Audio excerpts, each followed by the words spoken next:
Welcome to the Beer Can Cold Podcast with your hosts Will Merritt and JG Van Graan, a podcast where the suction line is always beer can cold.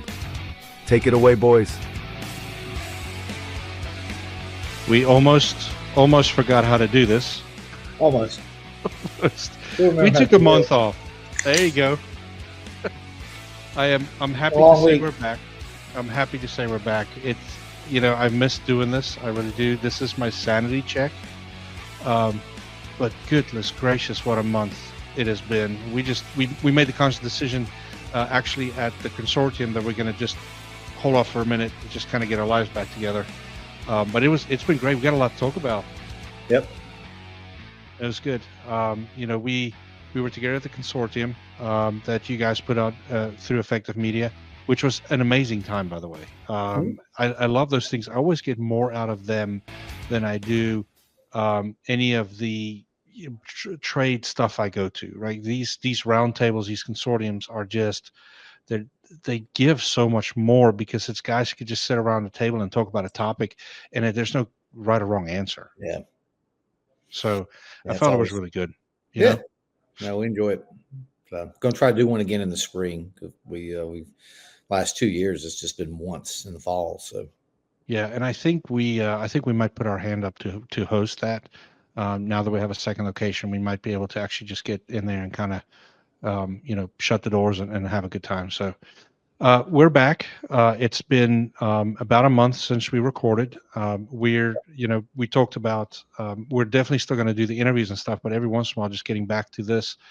During that month, I had a little bit of off time, built myself a little podcasting table. Now I'm all like professional. Nice. I don't know that the trailer thing is going to work out that well because there's a heating and cooling issue within the trailer. Always a heating and cooling issue, even in the industry. You would think since I work in this industry, I can figure out how to heat and cool that little trailer, but there's been one thing after another. So we did want to touch today, though, on pay-per-click, because I think that there is still a lot of very interesting things about this topic. And it came up for us because we're going, we're in November, we're planning for next year. So that's budget time. We're looking at budgets. We're looking at, what are we going to spend on pay-per-click and all this other stuff. And even at the consortium, pay-per-click came up. So interesting to get your take on it, Will. This is something that you live and breathe. Yeah, it's a slippery slope is, I guess, a good way to enter it into the conversation. I think, you hear all different viewpoints and people talk about, oh, it's great and this and that. And, before we got started, I was telling you about someone I knew that was kind of letting Google run it for them.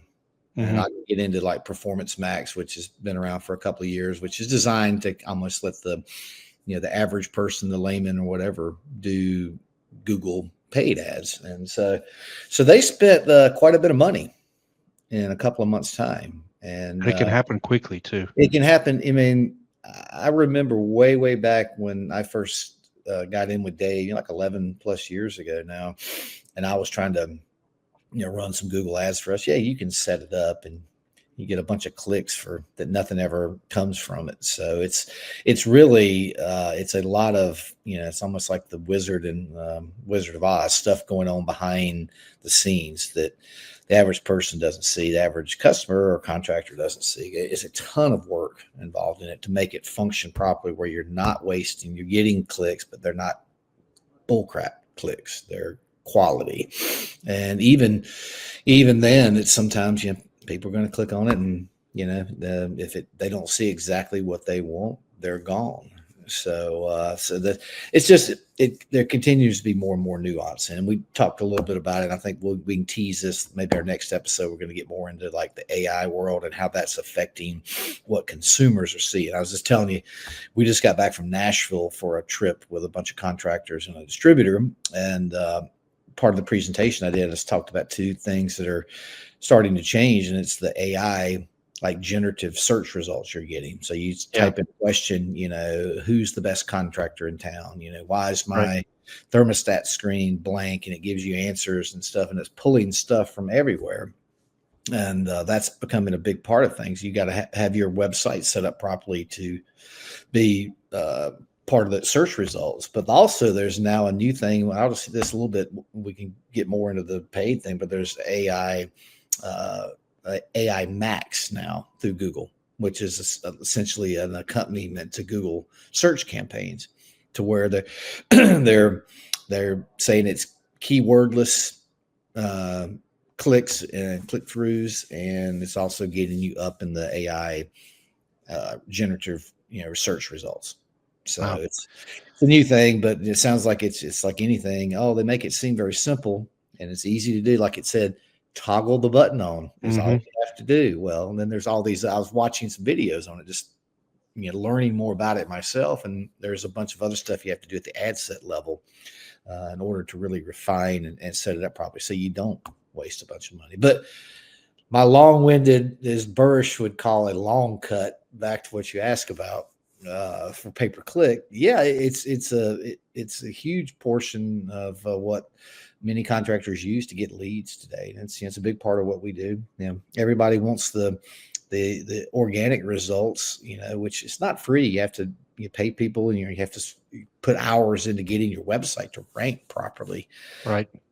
But if anyone looks at it now, it's a crazy landscape when you search, like, I've broken furnace, heating repair, I need a AC company, ASAP type of thing. It's what you see. Yeah.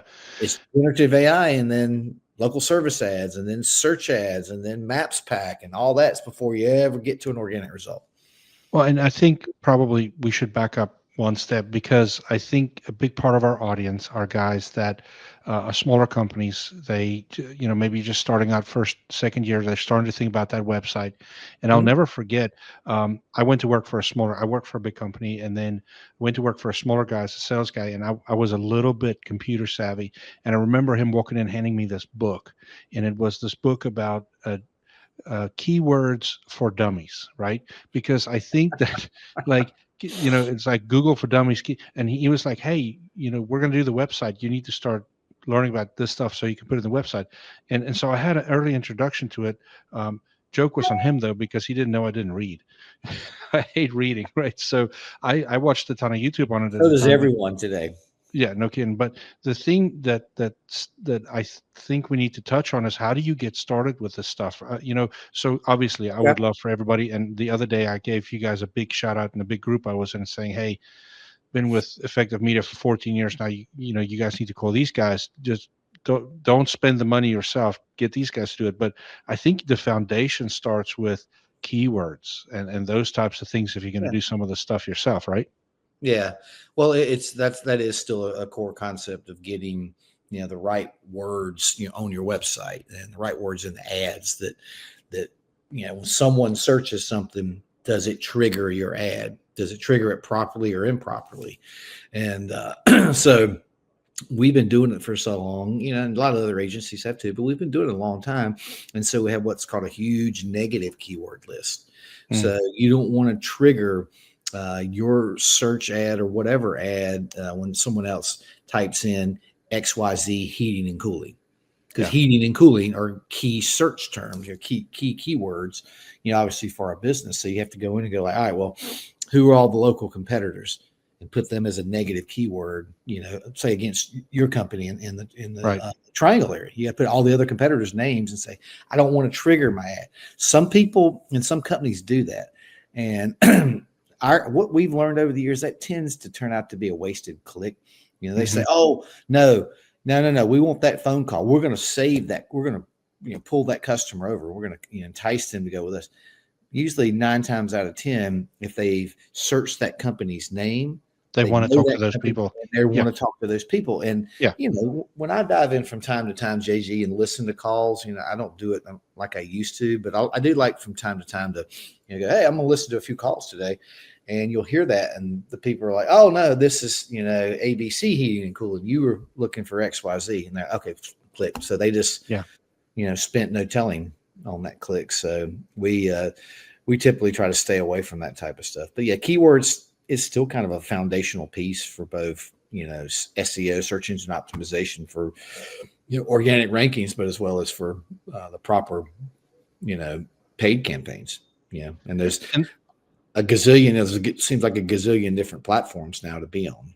Yeah. And then pay-per-click can be really scary for some guys. So a good friend of mine has a company in Florida, and we were in a leadership group together yesterday. He said, "You guys won't believe me, but keyword searches down here, or pay-per-click here is $300 for some words." And I was like, yeah, I know, but I do think there's a strategy behind how you use your pay-per-click. When you use it, what words you search for certain times of the year. Yeah, I understand that my AC is not working, or broken AC, or no heat, or no AC at a certain time of year in the middle of summer is probably a pretty high paid thing. And then it's like there's probably also a strategy behind, I'm not going to pay as much on pay-per-click in the middle of summer as I would leading up to summer, right? So what's the strategy behind the pay-per-click piece? Well, it can go many ways. It can be, like you said, often in the shoulder season, it can be more expensive because it's what's called an auction. So if your competitors are ramping their budget up and they'll pay more, then everybody else's price goes up. So, and there's other ways of, well, if you're on which most companies are, there's very few that really have these huge, some companies that they're spending six figures a month on pay-per-click and multiple platforms of it. But, you can run your ads at certain times. Well, I'm going to run my ads from 4:30 to 8 p.m. at night. And that's it during the week. That's a way to just save some money versus running them. We typically we turn ads off at night, typically like after 10 or 11 p.m., Yeah. But it just depends. It depends on every market. I mean, I'll see it, like just, I'm in Charlotte and you're in the Raleigh Triangle market, two highly, highly competitive markets, and they're expensive. We have California customers, same thing. I think sometimes I see it, we're more expensive than they are. And then I've got, a contractor we just went up to see up in the Quad Cities a few weeks ago. They're like in this sweet spot, man. The local service ads are, we're hitting, in Charlotte, Raleigh, $90-$100 for a local service ad. Phone call, $27 up there. Wow. Crazy. I mean, they don't even know how good they got it. They really don't. But it's a lot to it. And it's really dependent upon, what the company wants and needs with it. And it's just such a fine line between, all right, we need business, and then we got too much business. And Google, of course, in their infinite wisdom, is they don't like you. They never want you to turn a campaign off because algorithms got to relearn. So your campaign's not going to function well, and you're going to waste dollars for another 60, 90 days if you turn a campaign off. 120 days versus maybe you cut the budget down a little bit. And I think that's what I love about our partnership, not away from the podcast, right? It's like you guys work with our marketing team and you set this marketing piece up for a year-round, thing. So it's a constant that's thing. what we're doing right now. I have everybody's essentially plan laid out. I haven't started I'm starting to plug in. It's like a puzzle, JG. We're looking at, all right, here's our your website stuff. Here's all your different paid platforms. Here's social media. Here's your review, reputation management side. All right. Then we're into looking at billboards, radio, TV, streaming, all kinds of stuff. And so you just start plugging the pieces of it. That's what we're doing right now. We're putting those budgets together, and we're getting ready to present for all of 2026. And like with you guys, we've got a plan laid out, but we always say it's written in pencil. Yeah, it is, because it changes, right? Weather depends. I tell you what's crazy, and just a thing I go through, and Google local service ads, for example. I go in and I'll go back and run a monthly report for this year. And I just looked at one particular customer, 2025 versus 2024. They're already almost triple the amount of investment this year, and we're only through, just say, the end of October versus what they did in 2024. So, and I'll look at the months, and it's like, holy crap, they're 7 times what they were in January. So a lot of that's weather dependent. That for you guys out there, they're not, don't know maybe what I'm talking about. You probably do, but Google local service ads is typically the top paid thing you see. And it truly is a pay per lead platform, because if you click on it, you have to make a phone call. Well, Google charges the company after 30 seconds in duration for that phone call. Yeah. It does give us the ability to listen to and dispute, the driver that's calling to get directions, the person, you hear employees call in, Yeah. you hear a solicitor, or you're calling in for, oh, hey, you guys do duct cleaning. No, we don't do duct cleaning. All those can be disputed, but it's a good platform. But, it can go gangbusters. Jim always uses the phrase, our digital manager, Jim Gregory, he says it's the canary in the coal mine. Mm-hmm. So as soon as the weather drops off, the leads really dissipate. On that. But when it gets hot, or really cold, it's a great platform. Now, one thing I know that, and I need to get in touch with Jim too, because one thing I know that helps you guys that I always provide for you guys is our forecasting and our predictions for the next year. Yeah. And so I actually, and this is a little bit of a PSA announcement. If anybody that sees this want to call in or reach out to us through any platform, which by the way, we're on Twitter, Spotify, we're everywhere.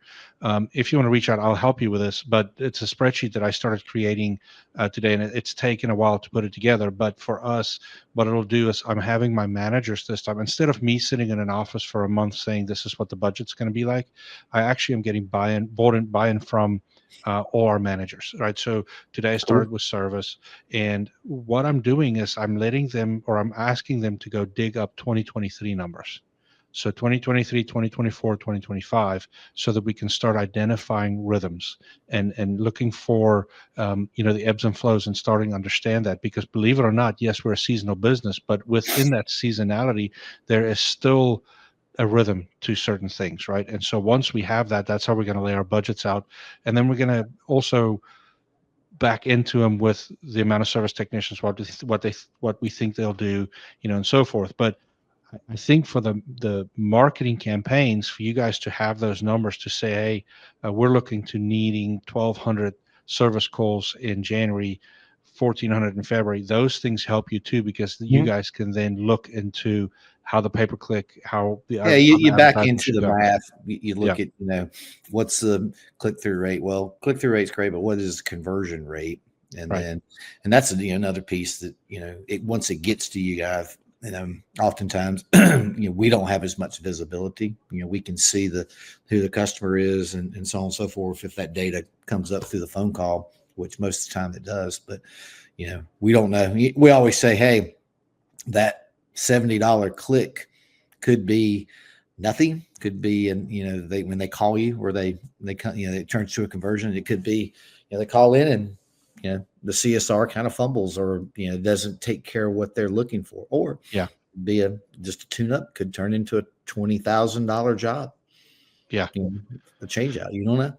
Yeah, no, it's amazing. And we're a culture in our company where we just talk about options. We don't sell anything, right? And I think that's it's funny. We were talking about that for some of our planning, and one of our key platforms of social media is we're going to give customers some options this year, and say, hey, this is what we can do here, and then here's other options, and let them decide. And I think that's what one of the greatest things in this business is. You don't go try to sell, because consumers they hate that. Like, oh, I'm gonna go out to the truck, we'll go back and conjure up something in the truck, and then I'll be back, type of thing. And it was interesting. I was listening to a podcast today, and I'll just leave it at that. I won't say any more than that. But they were talking about giving pricing, and this particular company was like, they're like, I don't know. I'm like, well, no, wait a minute. That's where we got to be, and we're going. It's not a perfect science. Again, it's not like, I'm going to buy, a big TV that's on the wall back there, and all right, I want this particular size. I want this refresh rate. I want 4K, whatever. And then I just look at brands and outlets where to buy it. And heat and air is not like that, but the consumer thinks it is. And so I think, I'll give Contractor Commerce a plug. It's, they're revolutionizing that aspect of things, and it is continuing to grow.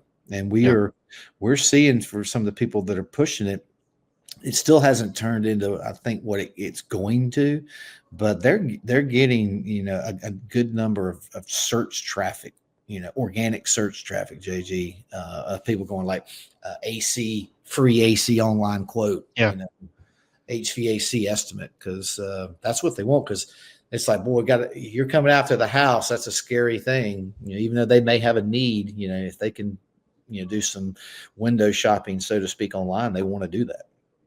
A little bit off topic, but in the same vein. Have you been seeing these companies that are now giving pricing online by somebody just going to the website, answering a couple questions, and then they get a price from the website, kind of like a la carte store? What's your experience with that?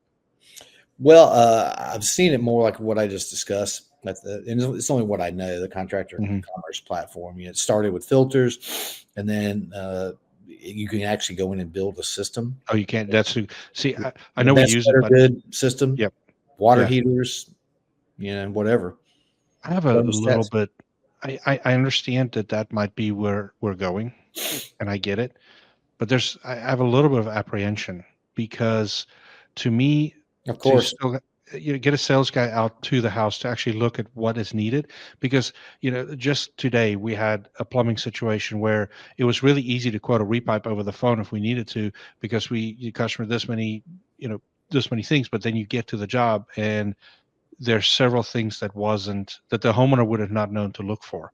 And so I don't know. I'm a little bit hesitant to just have our customers go to our website and just look at good, better, best options, and then go, okay, well, Johnny Leg down the street can do it for cheaper, and so forth. But they don't understand there's no value building in the home. We're as a culture in our company is very value building. It's not that we want the most money out of you. It's like, we want to come here once, we want to fix it once, and we want to move on. We don't want to nickel and dime you. So I'm a little fearful of this new. I haven't seen really repairs on there. Like, in my area, man, on my social media, it's popping all the time. Like, hey, tell me talking. this. What's that? People talking, asking, hey, such and such, they said they're going to charge me $750 to replace a fan motor. Yeah. No, I need to circle back with a good friend of ours that has a heating and air company locally, and he's doing that right now. He's very much like, answer these 4 or 5 questions, and we'll give you a quote right away. Now, I'm sure somebody from his office calls and follow up, and it's not on repairs, it's on equipment. I want to see where that goes. Well, that's the same thing. What we were discussing is, it ultimately comes down to that. Yes, someone from the company's got to come to the home. They got to measure. They got to do a load calculation. They got to check ductwork. They got to, check accessibility.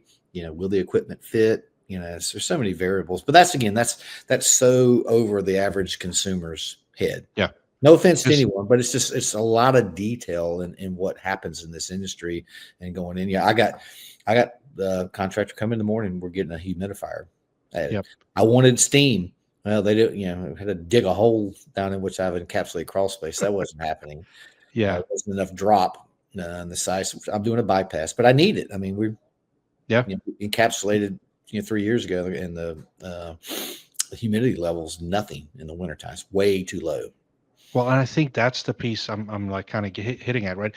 Consumers sees heating and air and their refrigerator is the same thing. It's an appliance. 100%. But it's really not, because the refrigerator is put together in a controlled place in a factory, and it's rolled into the home and plugged in. The heating and air system has to get built in an unsanitary environment where we have to solder, we have to do certain things. I got to drag a furnace under the. I mean, literally drag it. Consumers don't, unless they watch the contractor. I mean, they're literally like dragging it. Like my crawl space door. I think the last furnace was actually a 21-inch wide cabinets, which would be height if it's laying horizontal. But I think my crawl space door is 24 by 25. Mm-hmm. So originally I had the old York PV9D. I know those. Yeah. It was 24.5-inch wide furnace. And I'm sure when it got put in, it was a pain in the butt, but you got to drag it across that and drag it across, lay down some plastic and stuff. So you're not dragging it through the dirt. Yeah. But it's a lot, you're not putting it together in a laboratory. Yeah. And that's my point is like, now, how can you just quote a price online? Which means that the guy that's quoting the price online has buffered that price because he's putting in for incidentals. You're on it. You're on it. So here's the thing, you do, which again, more people are price sensitive. It seems like these days than they always are to some degree. But Some people aren't, but it's just way more expensive than it used to be. But Yep. that's all I do. Oh, it's going to be, the best, better, good. It's, it's 18, 15, 5, Mm-hmm. 15. And then Yep. they get out and like, well, we can do that 15.5 system actually for 14.7. Yeah. And I'm then hoping, look like the hero. yeah, and I'm hoping that there is some conversation. Now, to circle back to pay-per-click just really quickly, Okay. Websites. Okay, that's a big one. So yes, you can want to do all the pay-per-click you want to do, but if you don't have a decently built website with the keywords and all that other stuff, it's null and void. It's a Well, non-starter, it's all about right? landing what Google calls landing page Yep. experience. So they rate you 1 to 10, and like 10's like almost impossible to get to. But if you get your ads that have a quality score of over 8, for the landing page experience, the ads, that's doing well. But that's where it comes through. Like when that ad lands, is it landing on and giving exactly what that consumer was searching that answer to them? Right. That's why those two, they work together, hand in hand. So both have to be very strong, have to be very well done. Well, and then the other piece that links into, I would say, the trio would be the reviews, right? So you have to have some reviews. And so we fought that review battle with you guys helping us, but we try to open that second location, and it's like we had to send them videos of the sign on the building and somebody actually working there, and we had to walk a video, and because Google is trying to make sure that like these companies that just buy advertising in other cities without actually being there, they're trying to, I think, get away from that. Am I correct? Yeah. Well, Google wants, again, back to 2018, Google said, we're going to localize the internet. And that was the big push. That's why it's local. That's why it's very hard. If you're not physically in the area you really want to, gain business in, it's just hard, And so they really, it seems like they've relaxed it a little bit. But what we just, have seen is, like, you go create a new business profile for a heating, air conditioner, plumbing company, they would immediately suspend it. And we heard the same thing for like attorneys. So I think they're just making sure no one's gaming the system, because it used to be people would do that. They would set up all these little locations. Back in the day, it was like a post office box, and they don't allow that anymore. But ultimately, what Google's trying to do, and which we're all trying to do, is trying to give people the best experience possible. They're trying to give the best result. That's ultimately Google's goal. That, I'm a homeowner that my furnace is broken and I search furnace repair near me, that people that are coming up are qualified people. Yeah. That's like local service ads. That's why they do the background checks on those, which we understand. We just heard, here's a little tidbit, anecdotal thing that, they had the moniker and the green check mark beside your Google local service ad, which said it was Google guaranteed. And in paperwork, it's like the contractors has some liability. Like if the homeowner's mad, they call back, they contact Google, that you have to refund. I can't remember the amount. I don't think it would be like the full job, but it was up to a certain amount. From my understanding, that just went away. Okay. So that's not guaranteed by them, but it is backed by Google. Right. So I'm a small contractor, and I know everybody's situation is different, but I'm looking. I have had a good summer, and I have some money in the bank to do advertising. So now it's laying in front of me, and I got billboards, I got television, radio, I got pay-per-click and website. For me to grow my business the quickest way, where do I go between those three? It'd be a combination. I mean, we see this a lot, JG, that people are putting money, or like too much money, in the wrong place. Like your billboards and stuff, those are great.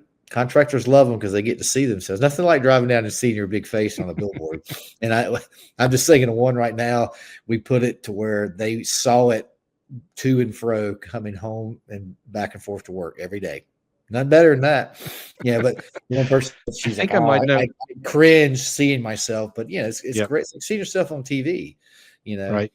I think I might know who you're talking about the billboards, because me and this guy talked about it yesterday. Yeah, I think it's brand building. So yes, you got to look at, all right, there's demand platforms, and there's brand building platforms, lead generation, demand. So, I think you have to, what we always tell when we meet with anybody, say, hey, we got to kind of tackle lead generation first. So website's still key. I mean, it's changed, vastly changing, but it needs to be a quality. It's like your online storefront. Yeah. People look and go, hey, wow, that looks good. Looks good on mobile. That's the big thing. 80% of searches, and I'm quoting Jennifer Hall on her LinkedIn post this afternoon, 80% of searches are on mobile. Yep. And so it's got to look good on mobile. It's got to be mobile optimized. And so that's important. But I would say if what you just said, all right, I'm small, maybe medium sized contractor. I've been living off word of mouth for all these years type of thing. I do, maybe I've got a little website, invest in getting one done well. And then maybe usually your first foray into some type of Google paid or any type of paid advertising, I would recommend Google local service ads. Yeah. Because if you don't get a phone call, you don't pay. And the cool thing is that people don't know is you can put a different phone number on each one of those avenues, and you can track what your return, your rate of return is on those. It's not like it's the Wild West. You just guess, well, I think billboards are bringing me business. You can put that phone number on there. Or what I see a lot of guys now do is QR codes, right? Because traffic is moving so fast, it's easy for somebody to whip out a QR code. It's harder for you to remember a phone number. We typically on that type of stuff, we don't put phone numbers anymore. We might. Okay. But people are going to Google or whatever. Well, it's funny. I need a backup now talking about how the new AI stuff, like it's search everywhere. Mm-hmm. So Google is now with the AI stuff, they're looking at chat forums, like people on Facebook talking about your company. Reddit, which there's a bunch of stuff. I was going to bring it up. Yep. On Reddit, and it's like Wikipedia. Well, they're saying, well, now the AI generative search stuff is downplaying both Reddit and Wikipedia. So, but there's also, and here's an interesting one. I just caught this myself a few weeks ago. So go search, whatever you're looking for, who's the best auto mechanic in Chapel Hill, North Carolina. And you'll see it comes up under all. And then to the left of it is AI mode, which is Google Gemini. If you're on Google, just to the right of it now, it says short videos. So guess what that is? That's YouTube Shorts. That's Reels on Instagram. So, hey, people that don't believe in social media out there, it's even becoming a bigger factor. And speaking like branding, we throw social media right into branding. It's the least expensive form of branding you can get. And I had a customer, the guy in Quad Cities, Matt, and I'll quote him. I'm quoting everybody tonight, so I hope they watch this. But we're over their place a few weeks ago, and he's a social media guy, and he loves it. And he goes, you got to go where the eyeballs are. I'm like, that's not my quote. That's Gary Vee's quote, but I've said it for years. You just got to be there, and people are just kind of scrolling over. Oh, maybe you catch their attention. You got a picture of a cute puppy, with a condensing, you just installed a system, they got a new doll. It's cute. And they saw you, but they didn't really see you, JG. Same thing as a billboard. They drove by it and, not like they pulled over and went, oh, no kidding. Now. We'll call them later and talk to them. Right. No. Well, thing on TV, radio, I know for this show, our biggest platform for interaction is the short videos. That's how people interact with the show. Well, people are just digesting it. And again, I'll tease a little more of the AI stuff if that's going to be our next episode. But I think it should be.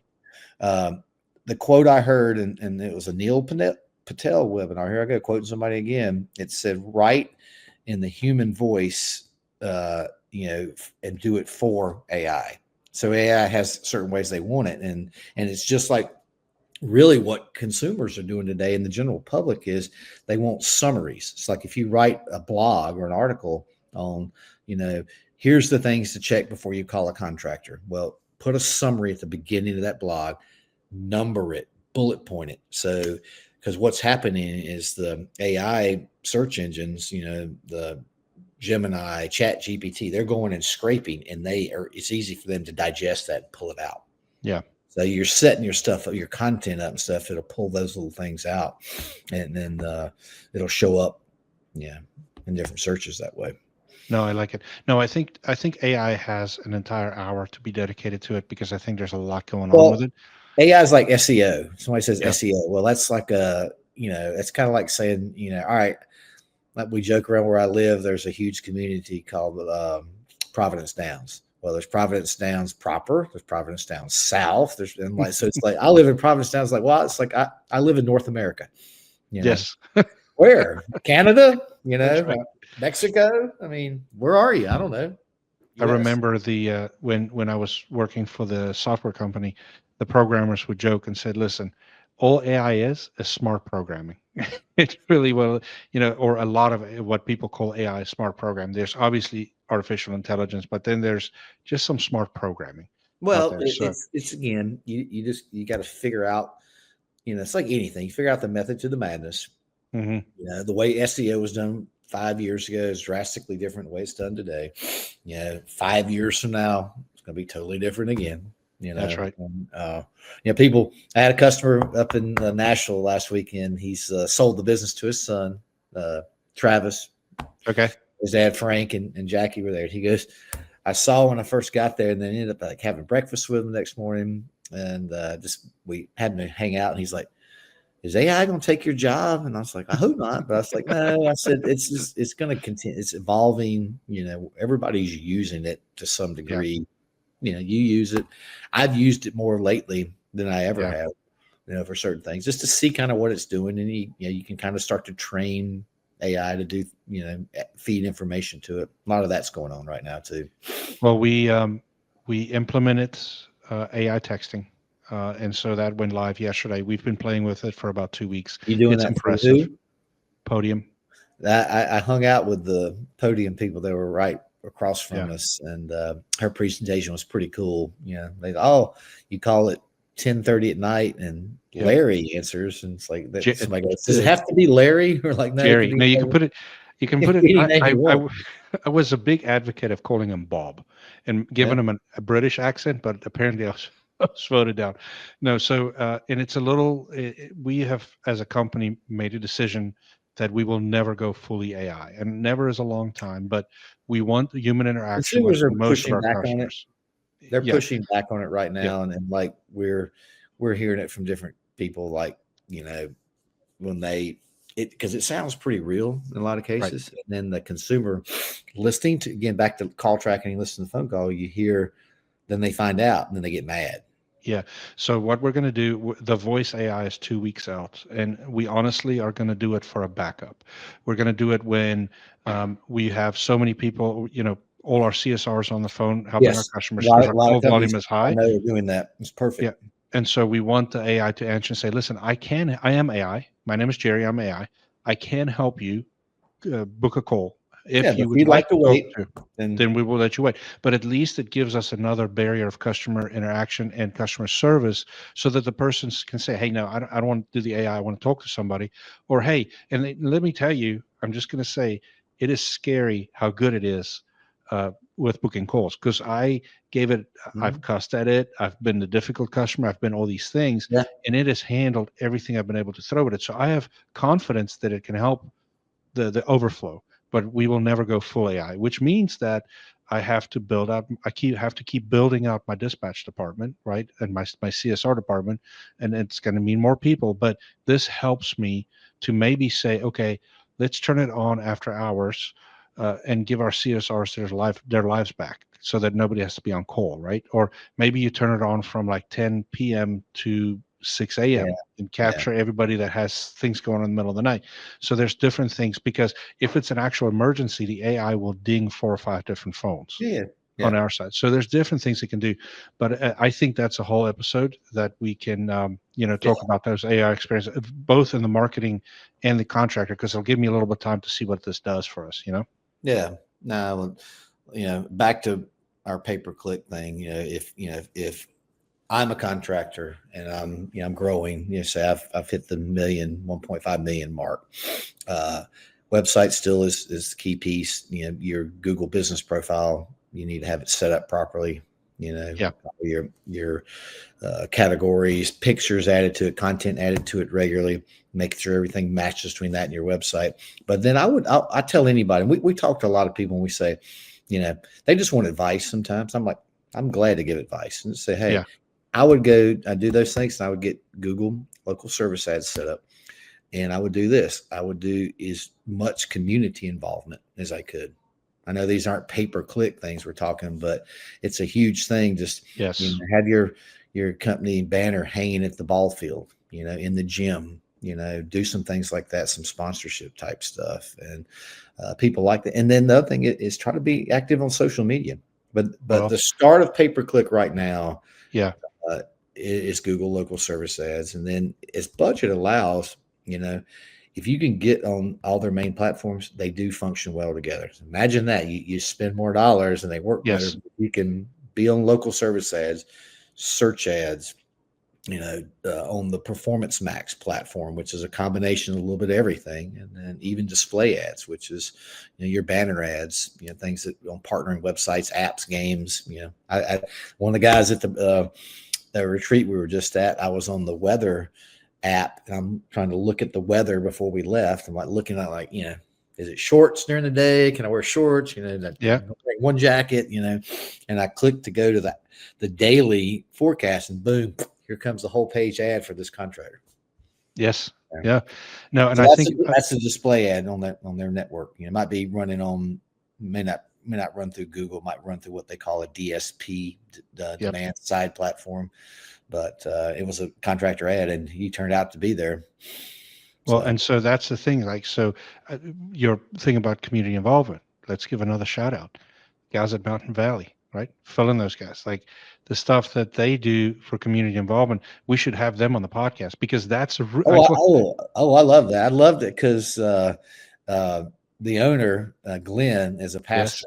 I think he's great. Maybe we just drink cheerwine that night. Yeah, but the thing is their community involvement is so big, and that's their local. That's their root. We call it grassroots pay-per-click. Right? Yeah. Because they're so involved in the community, and I definitely think that's a podcast we should do with those guys. Because there's so much to learn from that. I'll tell you, we'll plug another one. It's the night of plugging and quoting people. So today we had a ribbon cutting ceremony. It wasn't a true ribbon. I thought we might have the big scissors and a ribbon, but Anderson, Brian Carey Ivester, and Anderson here in Charlotte. Yeah, he's an ex-Marine. So they've gotten involved with Purple Heart Homes. Oh, yeah. I brought your name up. I was with John Galena, who was on the podcast. Well, he said, we got joking. He had a new marketing person. And I said, I met John one day, and I talked to him into being on our podcast in like 6 hours. Yep. And he goes, and the ratings tanked right after that. But he's a great guy. But we were there today, and I was at her house, Yolanda, back a few months ago, and the systems were installed. Great lady, wants to talk, great stories, but we did the official thing. So we had Anderson there, Purple Heart Homes. We had the 80 Pi sorority from UNC Charlotte there doing. There you go. That is their fundraiser. We had WCCB there not broadcast, but filmed it. So it's going to be on one of the News Rising things in the morning. But that's just great stuff. And, Anderson, they don't like to push that stuff, but they like to do it. But, consumers go like, man, those are good people. And I just there today, and I mean, Yolanda had this point. I'm tearing up talking about it right now. Yeah.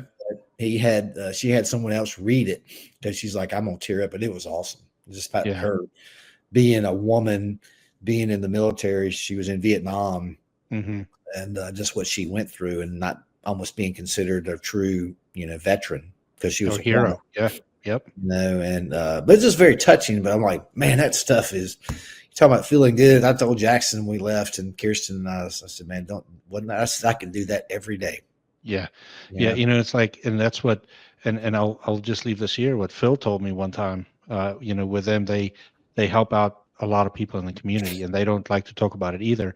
But he said, the more we help out, the bigger we grow, because the blessings come, so it's like that's the big part of this. So, well, that's just absolutely. You do good things come back to you, and you don't need to go seek the spotlight. And it's a tough thing. You don't want to go toot the horn that like, hey, we're doing all this stuff, but it's kind of nice that people do know you're affiliated with those types of things, and you care about that stuff. But talk about a great day. They need some help up in Hot Springs, Virginia. And I said, I know where that is. That's where the Homestead is, the oldest That's hotel right. in America. And they looked at me Yep. like, how do you know that? And I say, I went there like 4 straight years with Virginia Air. Yes. Yep. I remember Great that. place. I actually, that's funny. I got an email from them a couple of days ago. I'm still on their email list, and yet the Omni bought them or whatever. Yes. Yep. But I heard about that. they got a house that they need a mini split. So I may be contacting somebody out there who's the president of a certain corporation in the Southeast. So I won't say his name, but I'm going to reach out to you about some ductless help for Purple Heart Homes. That's awesome. Well, buddy, it was so good to get back together and just talk about this pay-per-click piece. I think this is something that's very, very helpful. I think the next episode should be AI. I know you just have talked about that a lot. If you have a guest to bring on with that, that'd be great too. But I think that just with the presentations I know you've done here recently, it'll be a jam-packed one, and we can actually tease that one a little bit.